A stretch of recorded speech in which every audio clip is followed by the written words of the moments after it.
Uncensored, starring Stephen Patterson.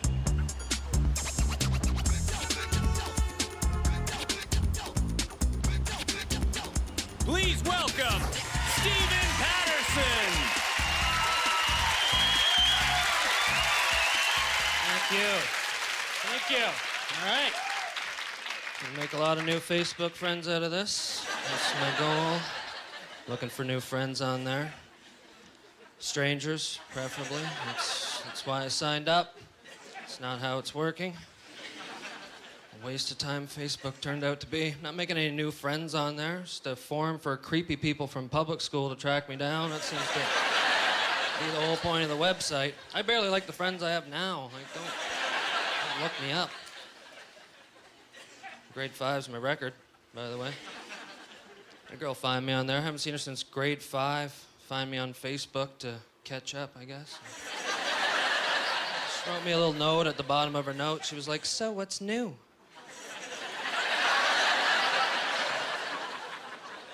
Since grade 5? Yeah, let me think it over. Like I hit puberty. That was exciting. Started open mouth kissing about 15 years ago. That's been fun. What else? Don't wear my underwear underneath my bathing suit when I swim anymore. I got brave. Thanks for checking in. Let's go back to not talking again. I like that part. Just wasting each other's time with their own crap on there.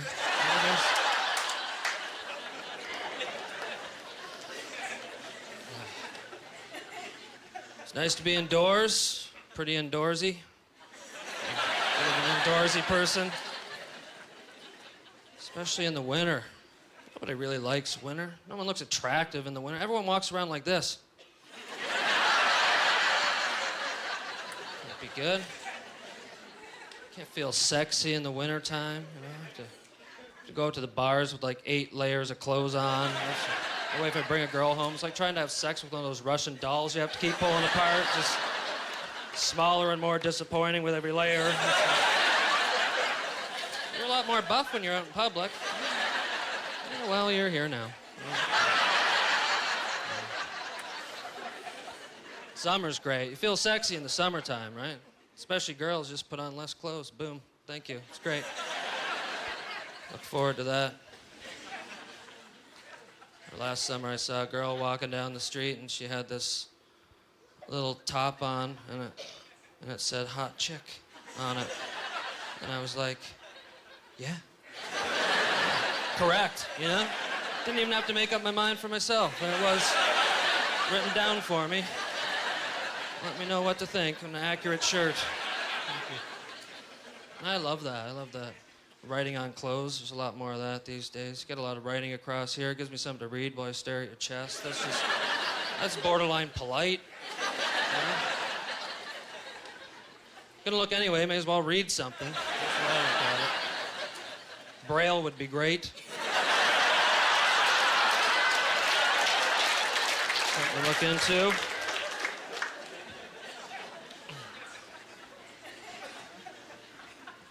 Summer's not much better for me because of my face.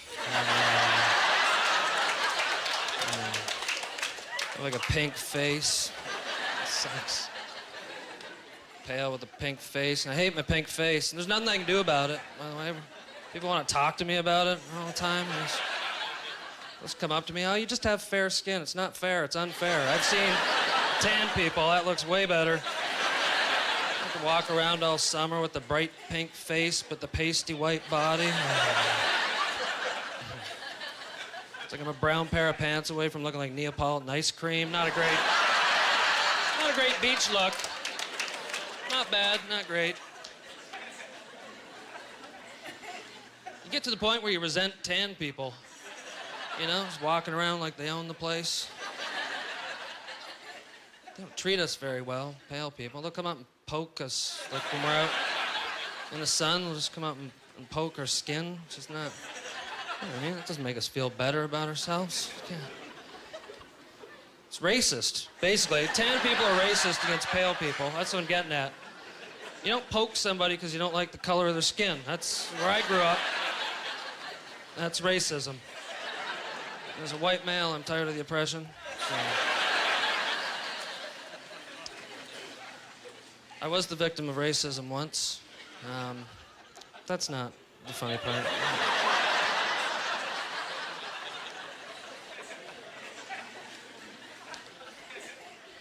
One time I was shooting this commercial and I was working with this director, tan guy, and he kept calling me Whitey. Like that was his nickname for me for the day was Whitey, and Mr. White Guy. I'm like, oh, let's get Mr. White Guy over here. It's just me, you know what I mean? I was working with this Asian guy, didn't have a nickname for him. It was just me. So finally I called him on it. I was like, all right, buddy, knock it off. Okay? You can't call me Mr. White Guy, that's racist, and I hate that shit. Right? Besides, you don't call him Chinaman because he's Chinese, right? And that's the same thing. What's that? Oh, you're Korean. Yeah. What's the difference? Point is, he probably knows Kung Fu. So cut it out, we're gonna kick your ass. It's 2 against 1. You do the math. Well, we'll let him do the math. It'll go quicker. Can you believe that guy? Racist as all get out.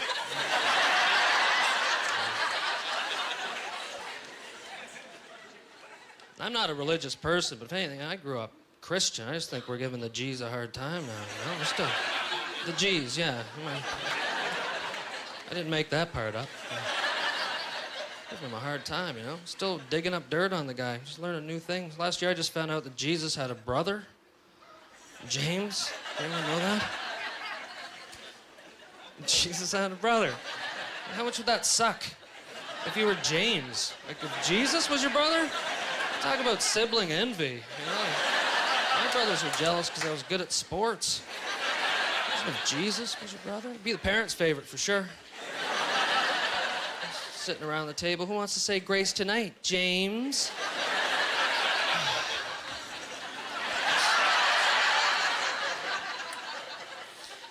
Thank you, Jesus.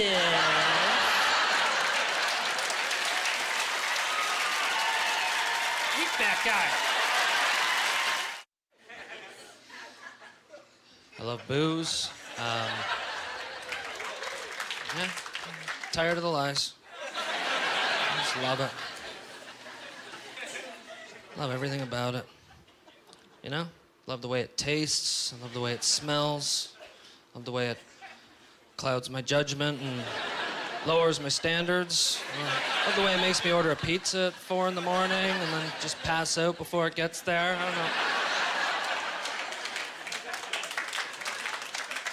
Love it. Hangovers are the problem, right? You can't be productive when you're hungover. You know? I used to schedule things like jobs and activities and such, but not anymore. Done with that. I'll pick one errand now. That's what I'll do. I'll pick one errand to accomplish in my hangover day. Just make myself feel more productive, you know? Like when I get up in the middle of the afternoon, be like, I'm gonna go to the fucking bank.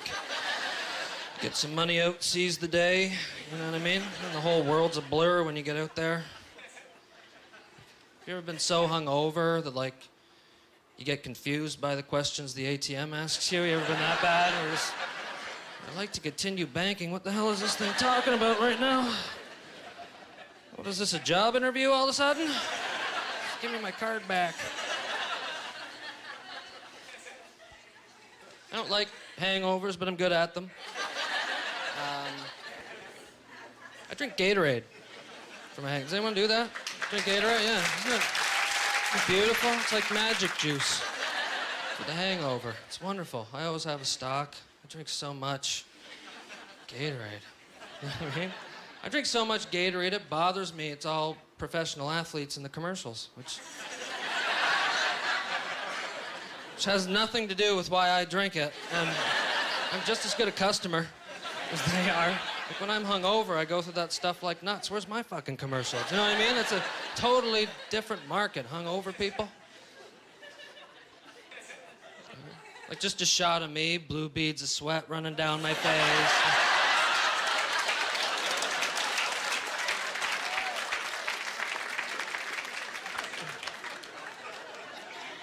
Just zoom out, it's just me on the edge of the bed. some skank in the background, checking a pregnancy test. Is it in you? Totally different market, same slogan.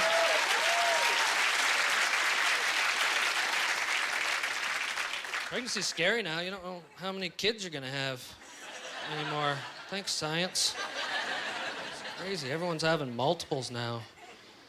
It's getting out of control. That woman down the States had 8 babies at one time. Octomom, remember her? What the hell was that all about? What the hell are you doing? What are you doing having 8 babies at once? Is that a vagina or a clown car? What's going on down there? 8 babies is too many for a stray cat. God only gave you 2 nipples. Figure it out. Yeah?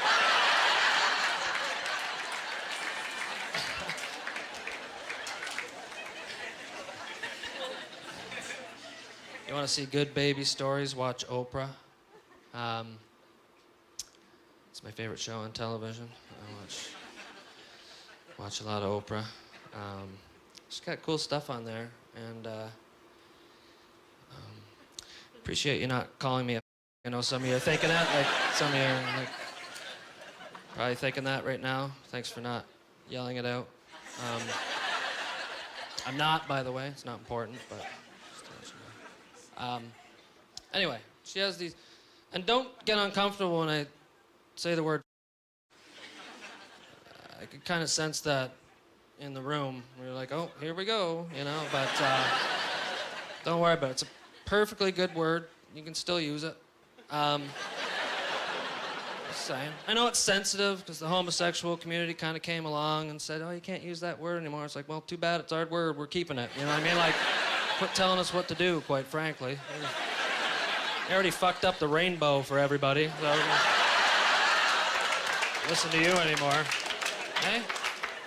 Can't even look at a rainbow the same way anymore. It's just like one big gay bat signal up in the sky. That's all I see. It's like, look to the Olive Garden, you know? I don't know if that's how it works, but you're not taking. Straight men need that word for each other. Sometimes there's no better way to describe a situation with your buddies than with it. Like one time I walked in my buddy's apartment, he was playing Dance Dance Revolution by himself. Right? It's not gay, it's just a what's that? Anyway, Oprah.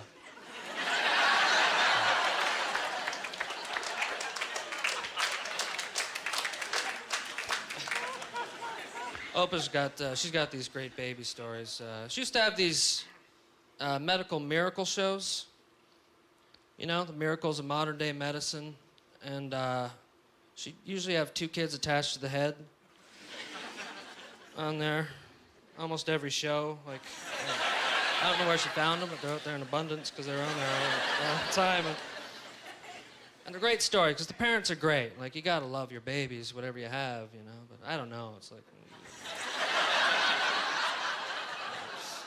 it's kind of weird. You gotta figure, if your kids come out attached to the head, there's at least a few dads out there who'd be like, oh, for Christ's sake. Oh, the guys in the office are gonna have a field day with this. How am I gonna get a hockey helmet on this pair? There are 4 eyes, they don't even have glasses yet. Too much? All right. There's no 2-headed people here tonight, fucking relax. But, this isn't live, you know that, right?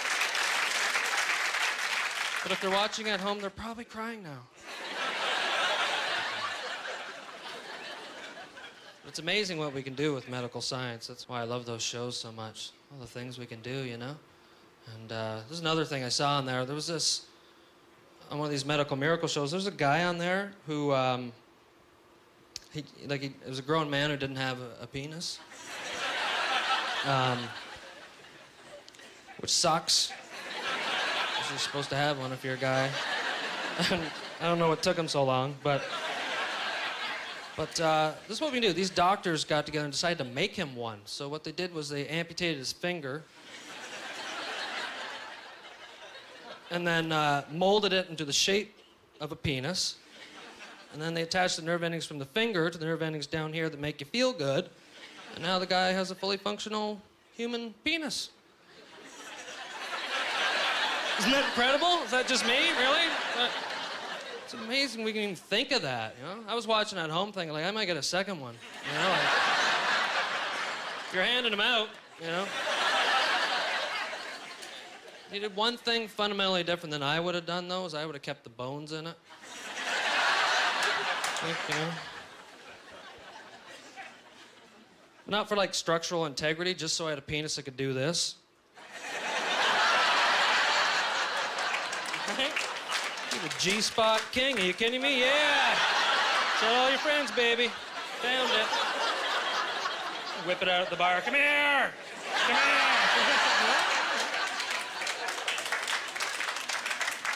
That's a silly one, that one. I'd never have a finger for a penis. I'm a nail biter.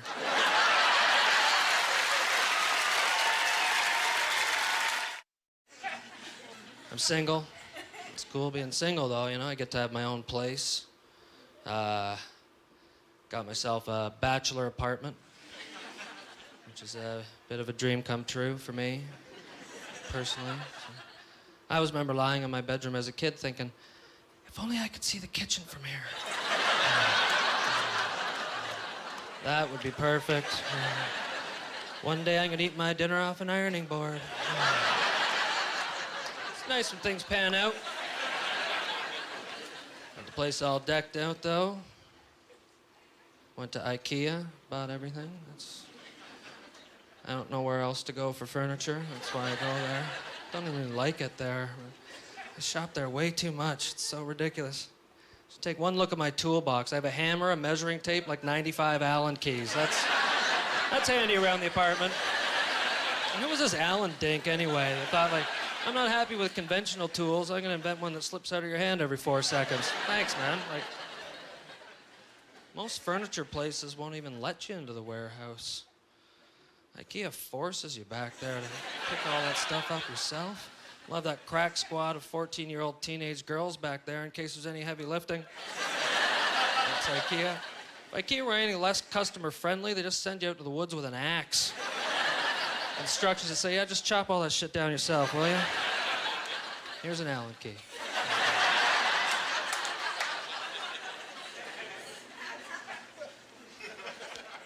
Just gotta save space in the bachelor apartment. That's the key, right?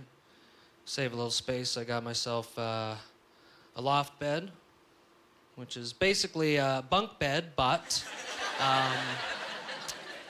without the bottom bunk. So the selling point there is that you have all that space underneath to store all your hopes and dreams. So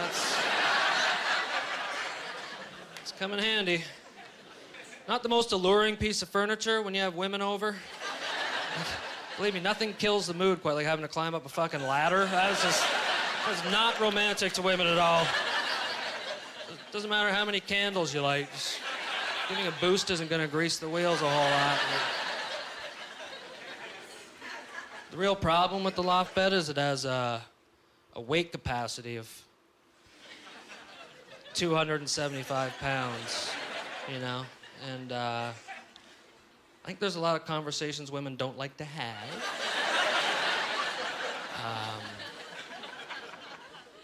Right before they make love, but I'm pretty sure one of them starts with, hey, how much do you weigh? Like I have to know, this is vital, so. What I did, I'm a gentleman, so what I did the polite thing. What I did was I bought a scale. Put it just inside the door, one of those talking ones. Just kind of put the welcome mat over it. Right? Just come on in, honey, and wipe your feet. Oh, thank you. Oh, this is a nice place you got. You weigh 145 pounds. What the hell was that? That's the sound of us having sex on the floor, baby.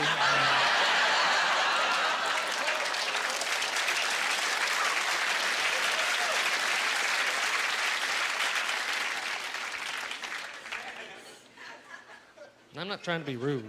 Guy weigh 150 pounds, you know? You do the math.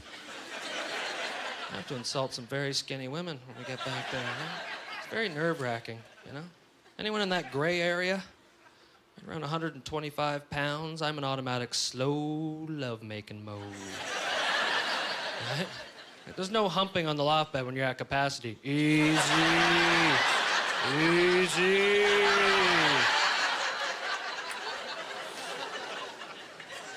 Harder, harder. I don't think that's a good idea.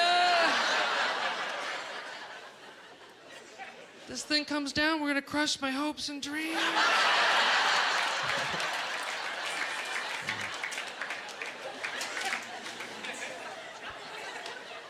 Aren't you glad you sat up front? This is free? Yeah.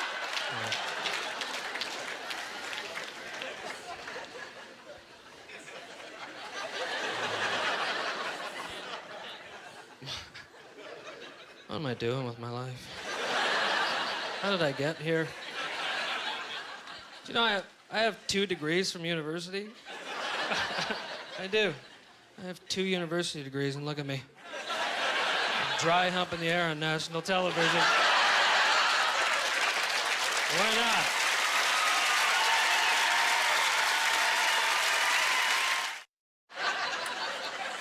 That's it for me. Thank you very much.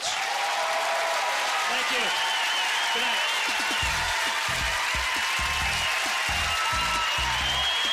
Ladies and gentlemen, Stephen Patterson.